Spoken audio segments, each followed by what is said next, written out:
Okay. Oh, I didn't know these were on here. These are some of the Miami pictures. Some of the ones that I didn't put on the tape, because I'll kind of go through them here. Here's the kid in Miami. His name is Manny Escondon is his real name. He's taking notes. Here these discs came in. His girlfriend took the pictures. These are flat-bottom discs. They're made on Earth. They're called Vril discs, V-R-I-L. They're manufactured down in Brazil. They also have a factory down by in New Schwabenland in Antarctica. There's another picture. There's a news copter came in. Look at the first three discs. When they see the copter, they start to turn invisible or put their shields up. And the first three crafts, they go out in a series, are just becoming invisible when he snapped the picture. It was taken with a Polaroid at a 30th of a second, so it caught it right in the end of going out there. These discs were designed by German technology in the late 40s. The first ones we know of that were tested out were probably around 47 or 48. They're called Vril levitation devices. As you can see, they actually fly quite well. Notice the nice V formation. Being typical Earth-bound Air Force pilots, they're still flying in formation. We understand this technology a little bit because intelligence has shot down some of their ships, learned how they're doing it. And when you hear rumors about how the Americans are building flying discs, what we're doing is playing catch-up to the German technology that's been around since the 40s. Their technology has accelerated tremendously. They make two different types of levitation devices. That's what we're doing out at Area 51. We manufacture the devices in San Diego. They're put together by General Electric. We test them at Area 51. Here's the German disc parked down on the ground at a facility down in Brazil. Here's four guys standing next to it down there. There's a whole row of them. He couldn't count how many were down there. He had his Polaroid with him and grabbed a few short shots here. Over here's two guys here on a craft coming in. You can see the two guys standing here. And down here at the bottom, which I know isn't clear, is one of these old bell-shaped crafts. Many of you are probably not familiar, but there was a fellow named George Adamski back in 1962 who claimed to be having contacts with people from Venus. This was the craft he was taking pictures of. George's contacts were real, but he wasn't having contacts with anybody from Venus. The blonde-haired ladies that were inside the craft were actually from Brazil. That's where the crafts were flying out of. They've been making them down there since about 1947. They find it very convenient if they make contact or land somewhere to tell people they're extraterrestrials, and we're very open to it. If they tell them, hi, we're part of a German intelligence group from Brazil, people would freak out.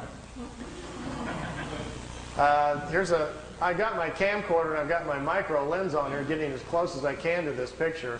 It's a very, very small Polaroid picture that's about that big, and it got wet in the rain. He left it in the windowsill, so I've ironed it and put it on paper so we didn't lose it.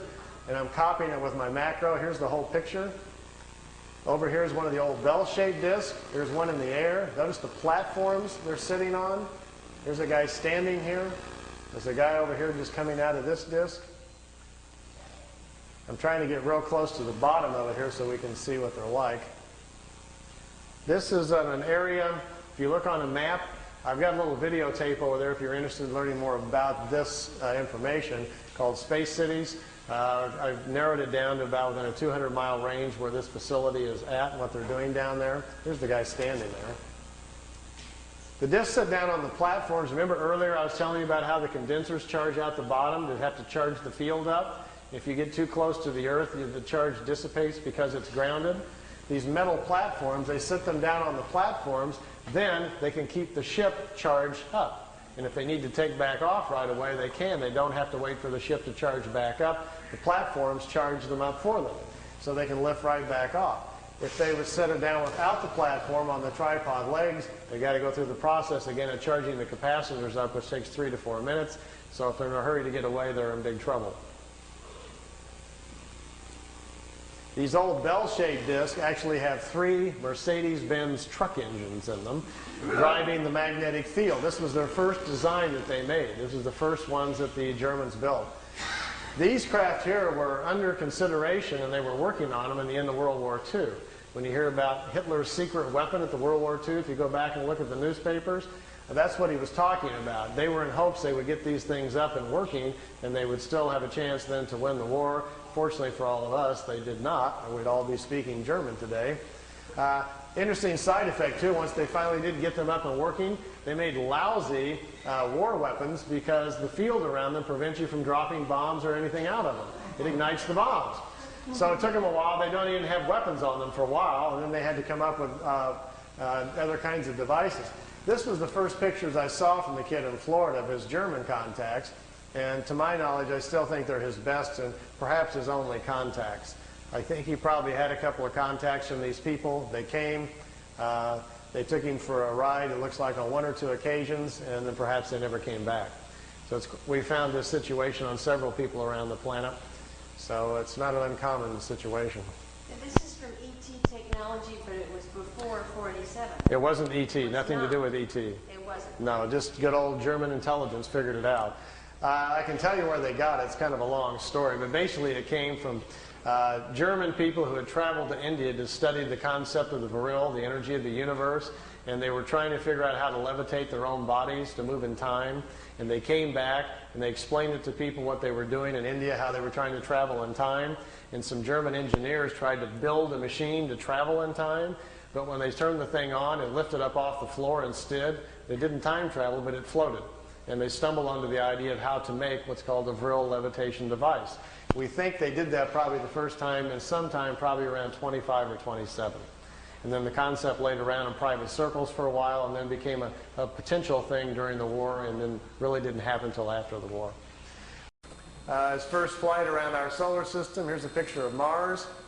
By the way, this is not a professional tape. As you can see, these pictures are in a picture album, and I've just got my camcorder out, and Wendell and I are flipping through the pictures. So this is not a produced tape for you to look at, so it'll probably never be on the market, but at least you get a chance to see some of these pictures. This is Mars just from a different direction with the sun very bright on it. Now, here is Mars, but here's one of these satellites. It's in orbit around Mars, made on Earth, unannounced, and is in orbit. This is the spring of 1976, and this device is in orbit around Mars. I don't know exactly who made it or who put it up there. Here's another one. This is Mars again, and here's the light panels, solar panels, and the satellite equipment in orbit around Mars again. This is a different one. This is a dust storm on Mars. Billy wanted to get close and try to take pictures of artifacts. You've all heard about some of the plasma on Mars, about the face on Mars that Richard Hoagland and other people have been looking into. Billy published a paper back in the 70s talking about that. There was a race of people lived on Mars. They had a terrible catastrophe about 186,000 years back. At the time, there was about 40 million people killed on Mars, and they're all gone now, of course. So there were societies there, and we will find quite a few remains of their civilization once we get up there. Here he's on board one of their large motherships. This is the side or the edge of a saucer that was parked inside as he was walking by it. Here's Jupiter. Here's the mothership in orbit. They're flying into it to go aboard. It was 17 miles high and about 10 miles in diameter. He spent 3 days on it. They went to different places in our galaxy to show him around. This was the craft that was right in front of him as they were flying into it. He took a picture of that one. Here, again, is back at Mars. These aren't in any particular order. Here's another object in orbit around Mars, and look, here's an American flag on it. So there's a couple of things that they put up there that the military's put up that we don't know about. This is a picture of Billy in a suit. He's on a prehistoric planet to see the dinosaurs. He's got a breathing apparatus on. This is a Pleiadian man, and they've stepped outside of the ship so he can see the animal life on this prehistoric world. Got his picture taken too. It's pretty good. This jumps back here to, remember the Apollo-Soyuz hookup, us and the Russians back in '76? Billy asked him if he could go up and watch it. They said okay. They took him up. There's several pictures here of the Apollo-Soyuz hooking up with Earth in the background. some of the wildest pictures he's got. I mean, just look at the vantage point. The planet's in the background. How else would you get this picture unless you were up there at that particular vantage point? Not a lot of people have that in their photo albums, you know. You can imagine the people at NASA would crack up, you know, they'd probably find it a little hard to believe at first, but they don't have pictures like this. Here it is when it's just hooked up. There's Earth in the background, and here's the two capsules coming together. This is the top of the mothership. There's windows, but there was nobody in the windows as they came into it. We really missed out here. Billy shot, he said, 3 or 4 rolls of film inside the mothership, talking to people and going up and down the halls and so forth. He lost all of the pictures. They were all stolen from him. We've only got 2 or 3 of them left, and they're really practically nothing. This is a prehistoric Earth. They're back in time. That's Earth in the background. That's a moon in front of Earth, and he's looking over the surface of another moon. At that point, they told him there were 2 moons in orbit around planet Earth. We think we're about 60 million years back. Here's another picture over the surface. Neither one of those moons is currently the moon that's in orbit now. The moon that's in our orbit now, they say, has only been there around 5 million years. Look at this one. This is another piece of equipment in orbit around Mars, and it's huge. It's like a space station. And it's in orbit around the planet. It's also from Earth. We haven't heard anything about that, have we? Here's the dinosaur pictures. Billy's back inside the ship, and there's a viewing screen in the craft, and he says he's taking these pictures. Here's our first dino. He's got kind of gold-brown skin, got large hind legs, short forelegs, and a head that looks kind of amphibian, like a vegetarian type. Here's the second one. There's a bird here apparently dropping some food or something. Is that Charles? Charles dropped his food. This one's pretty hard to see. Here's the head of some sort of creature crashing through some bushes here. It's hard to tell. I know it's probably hard to see these anyway from back there, but just the idea that someone could actually go back in time just really gets my brain going. There's a bird. There's his eyes, some pretty nasty looking teeth. And the last picture after this one is the strangest of all. It's a plant that has an insect head. Billy calls it a plantum. They were trying to explain to him how the evolution of different life forms goes. How, for instance, here's a plant life when the plants are the food kingdom of the world. When the plants evolve to a certain level of evolution, then these lower order forms, here's a small head, and this head is part of that plant. There's these 2 little eyes. It's an insect, the beginning of insect life on the planet when the food kingdom has evolved high enough.